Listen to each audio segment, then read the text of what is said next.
glasses must come on. Glasses must get put on, nighttime glasses. Welcome, welcome, welcome.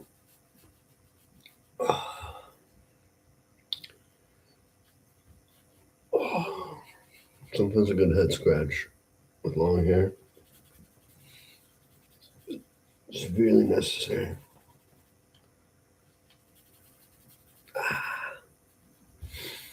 I actually love long hair. I love how it just feels to have. I don't know. Anyway.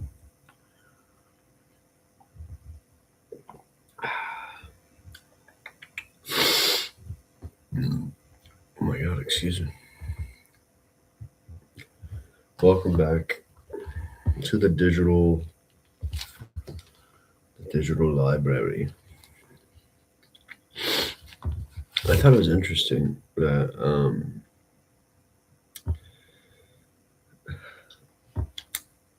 I show people my creations, or people find out about my creations. Simple as a painting, right? Or as simple as, discovering my live video.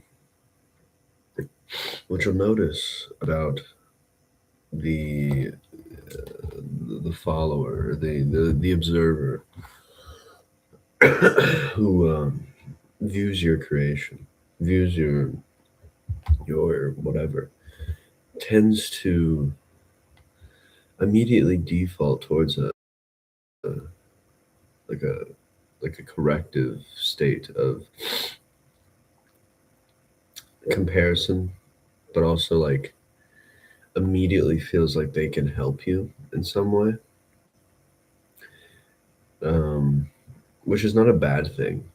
No, not at all. It's, you should definitely listen to the help or the advice you kind of get, that you find worthwhile. But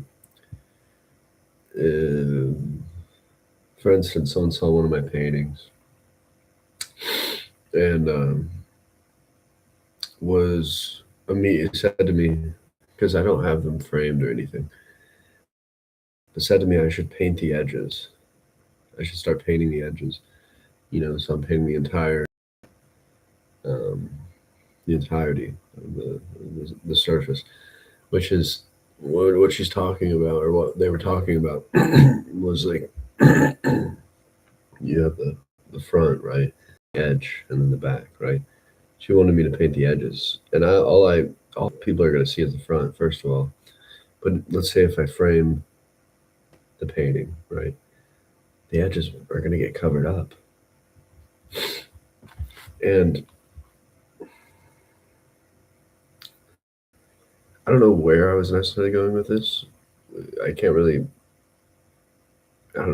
creatively symbolize what that means, but to me,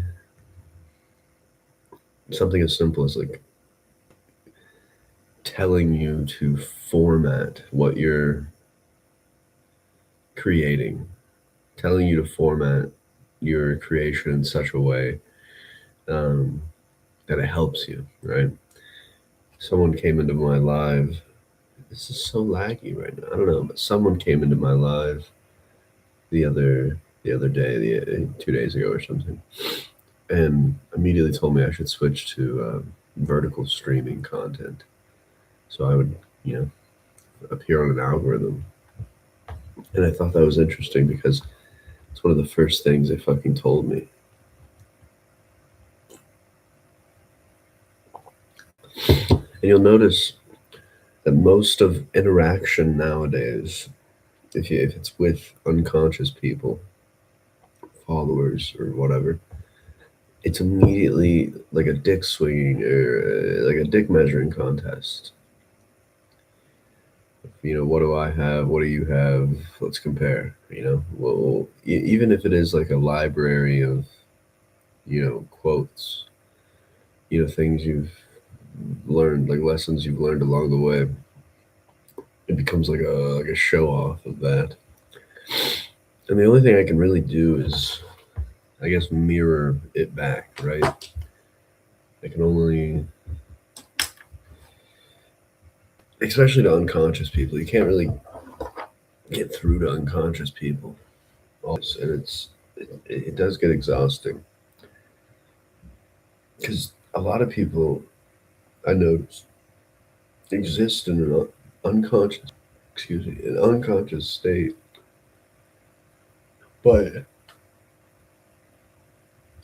they're almost aware of their situation, but in their unwillingness or their inability to uh, go beyond rationality, they they they exist and get stuck into language, into reason.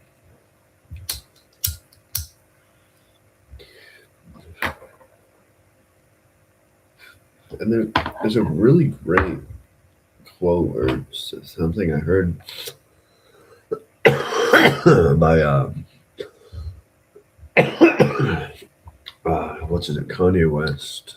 I think we've all heard this. So there's no way we haven't. Where it was like it was in an interview or something or one thing, and he was saying about how if you go through life always trying to be right or find the right answer, you your entire life becomes a test of right and wrong.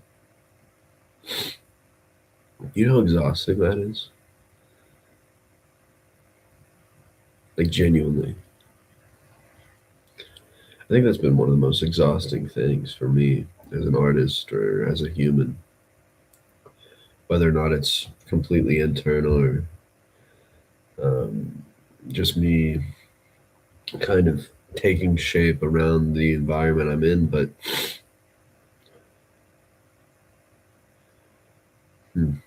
it's an interesting thought.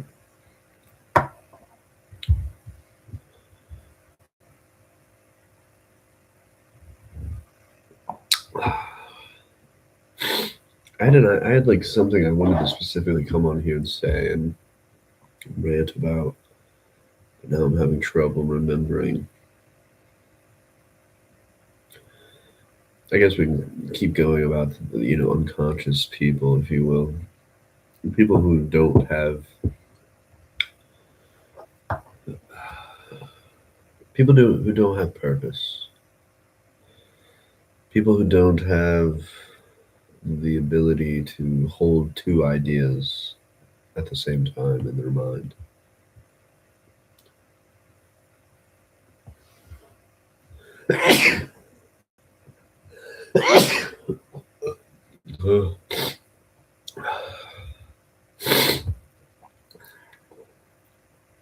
When I went to a pub maybe a couple months ago, I went alone, first of all. I ended up meeting some cool people and talking with them. And this is no disrespect to them at all, but eh, the consensus I sort of got at this pub, at this bar, and at the bars I've been to, and some of the shows I've been to, the consensus I've gotten amongst people is right and wrong is definitely out of play in the traditional sense of logic, right? But the right and wrong exists specifically in their minds for their cultural niche, but not like scientific logistics, if that makes sense. And it's almost like when you meet a religious folk and they're so religious and so whatever godlike that their contradiction in like science and then religion shows, right? So in this same way,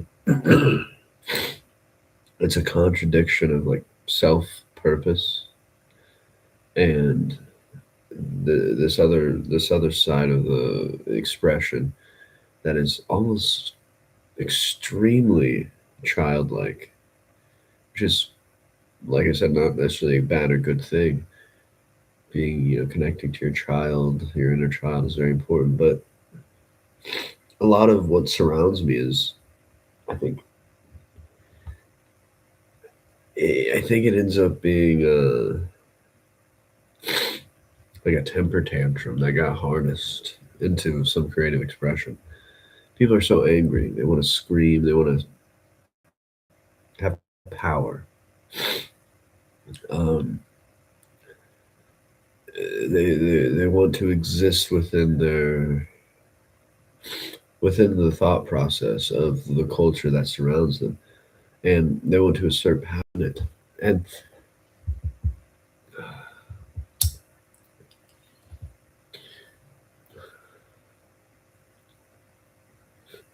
that power is very different than power 100 years ago, 400 years ago, 500 years ago.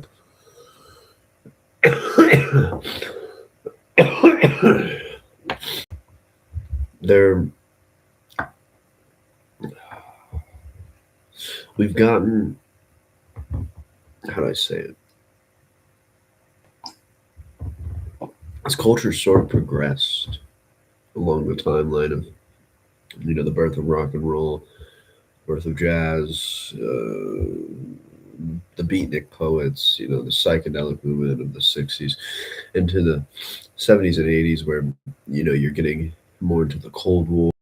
The in the '90s and the 2000s, you're getting more into like the Middle East, Iran, Iraq sort of more.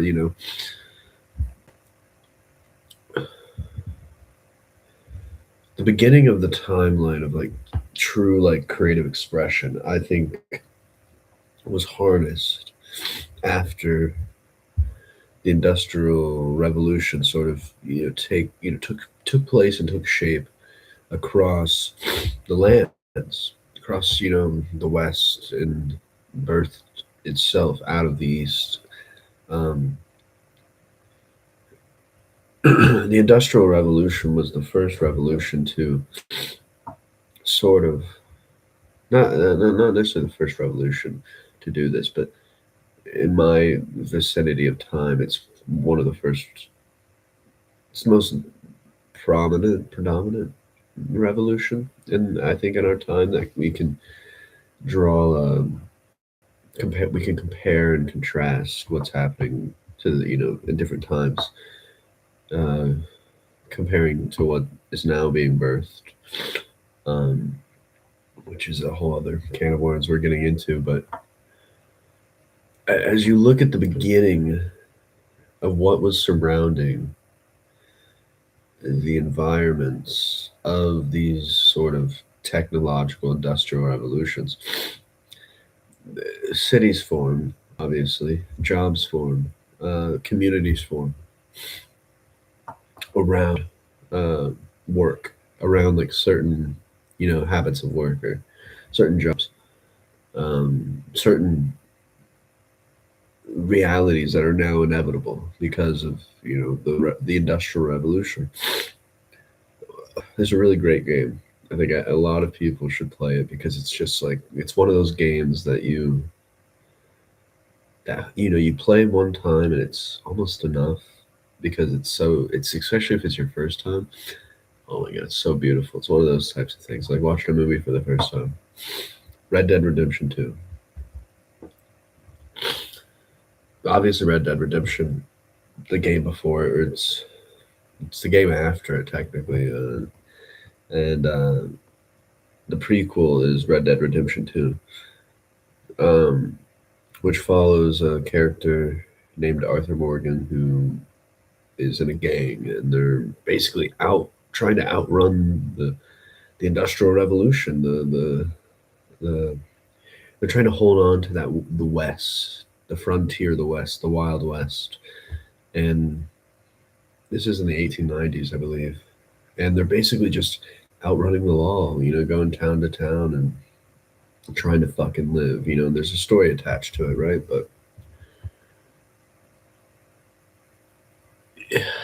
I guess where I'm going with this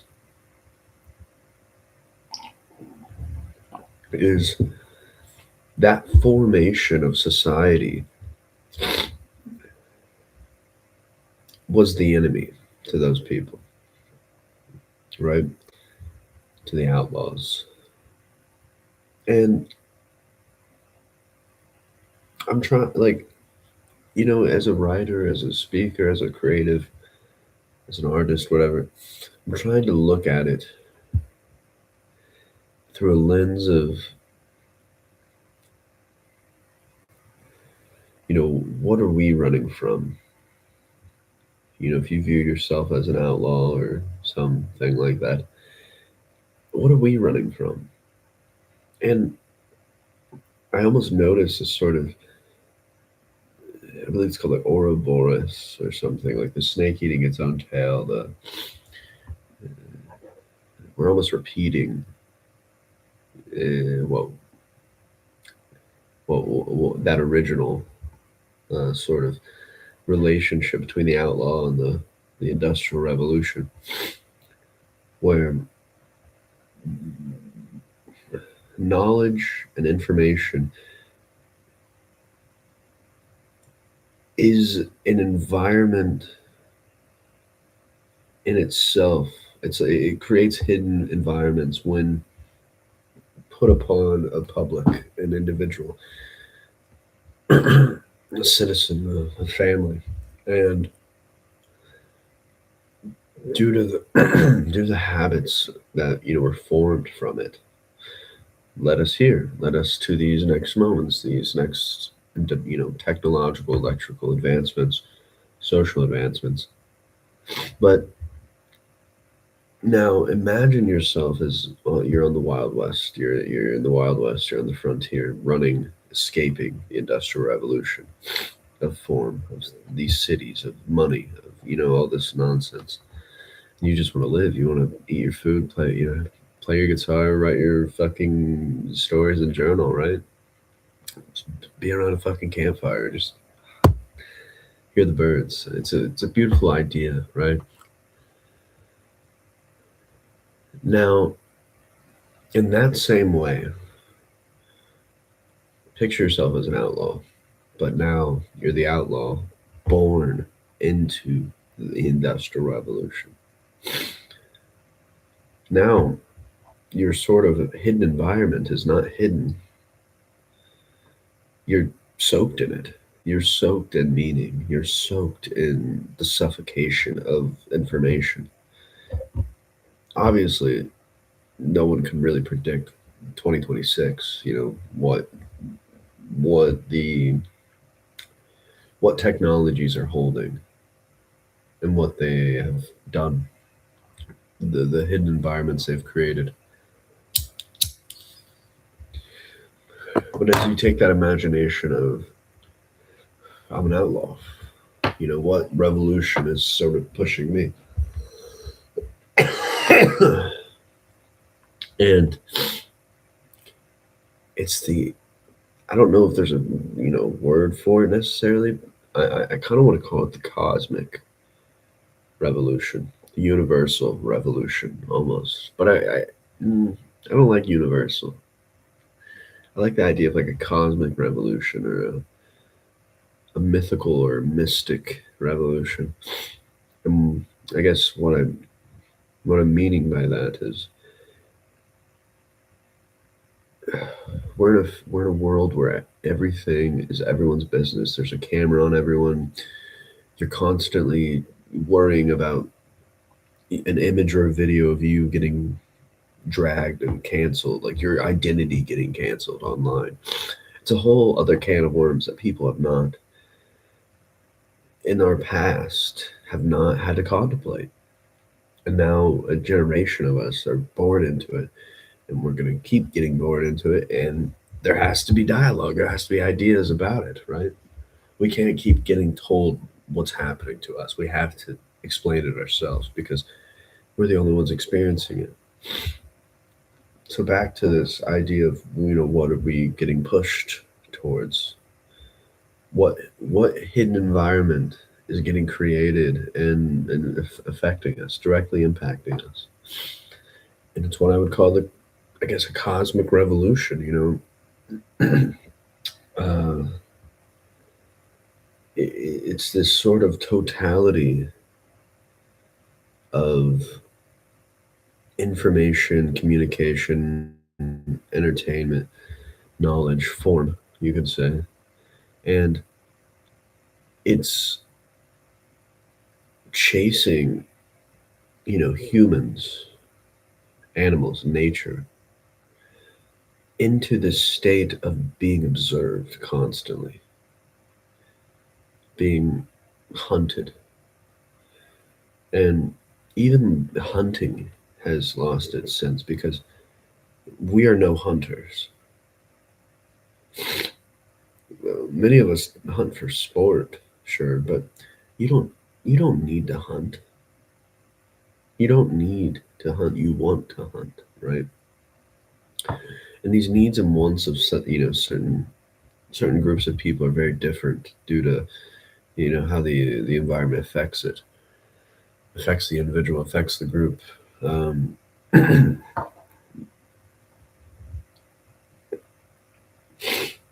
and we have this sort of luxury to not need to hunt, but that leaves a very questionable state of existence, that is, it's no longer going somewhere or retrieving from something. It's more of a state of getting captured in a moment. But the moment is the moment in itself is taking you to universal places, vast places, mythical places, cosmic places. I mean, spiritual places. The moment has been sort of the present moment in itself is sort of the ground, the frontier, the wild west of this sort of formation of like what you could almost identify as the industrial revolution, but it's the formation of all industry, of all entertainment, of all the system that surrounds us now, these laws and rules and buildings and thoughts and environments. That in its entirety is like forcing us into a stagnation, because a lot of these processes do not ignite the power process within us. It's sort of just, we're pushing buttons to push buttons. We're not doing anything necessarily. We're just surviving in the environment that's been given. And if you've ever felt powerless, like you can't physically change something, it is a very isolating, negative feeling, especially when around people who are on different levels of thought or perception than you. Not necessarily higher or lower, but just like seeing reality in a very different way, such as one might see me as my name, Jacob. One might see me beyond my name and just glasses man, glasses, long hair. One might see me in the context of a man. Does that make sense? I'm sort of kind of being dramatic, but in those different ways. See if I can restart this. Um,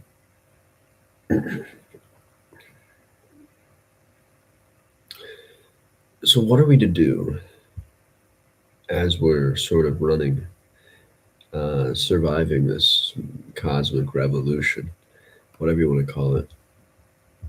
What are we to do? And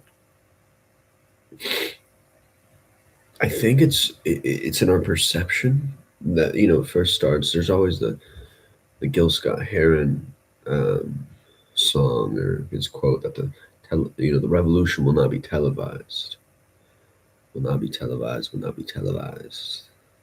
It's a great song, great artist, and in a way that's very, very, very true. It will not be televised. It will be thought. It will be first thought, perceived in your perspective. And I think as I was explaining the technological and the electronic revolution, the technological revolution, all these industries that surround us in its entirety is forcing us into this stagnation between what that entity of systems and technologically circuited interaction, that system in itself is what I would call the unnatural state. And the unnatural state pushes us into a stagnation, like makes us turns us into stone almost. Because we are perceiving our reality through the unnatural state. And the window out of it is into a more into the natural state of humans or humanity, of earth or nature. And it's all perception based. It really is. It really fucking is. Because I'll have people sort of like indirectly ask for something from me, whether it's indirectly being like, "Oh, I wish I learned guitar. I wish I could make music." And it's like, you can make music. You can play guitar. And they're like, "No, no, I can't." I'm like, first of all, do you have one? No. No. Well, where you fucking go? You know what I mean? Or there's also this other category of people who are just so egotistical that they can't directly ask for help, so they like state things instead of asking, a question. That is the unnatural state surrounding you in your perspective or something. The natural state of perceiving things would be, in my mind, would be, I want to say you have a thought, I want to make music.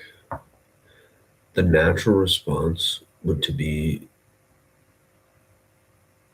to start singing,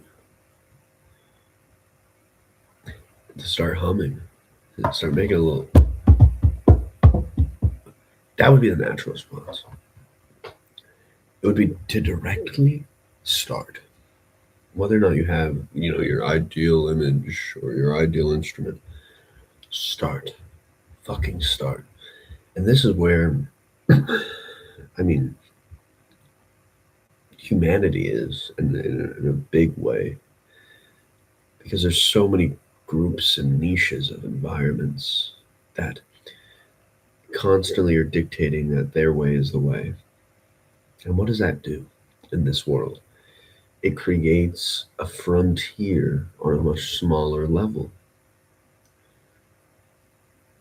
Everyone now has the ability to summon information and summon the communication instantaneously. And there's no room for mystery or adventure or thought or direct power stemming and coming from you. And that is because your perception is being limited. It's being chased after. It's being formed into a mold. You've been born into a momentum of unnatural occurrences, and the unnatural occurrences are more relevant in your environment, because that's what you're seeing. It's what you're constantly being forced to see, constantly being forced to think about things in a certain way. And one of the big fucking things I think that can ignite the inner wealth of the artist, of the individual who who no longer is who no longer accepts their position in the stagnation part. There comes a time where if where you realize that, and the only way out is to, to do, to speak, to write, to paint, to draw, to dance, to sing, to scream, to love, to do it all. And the true problem with that is that this unnatural state has its eyes on us all the time. It demands you to pay money. It demands you to seek attention. Now, what if you have those same demands, but you actually stick to them? Right?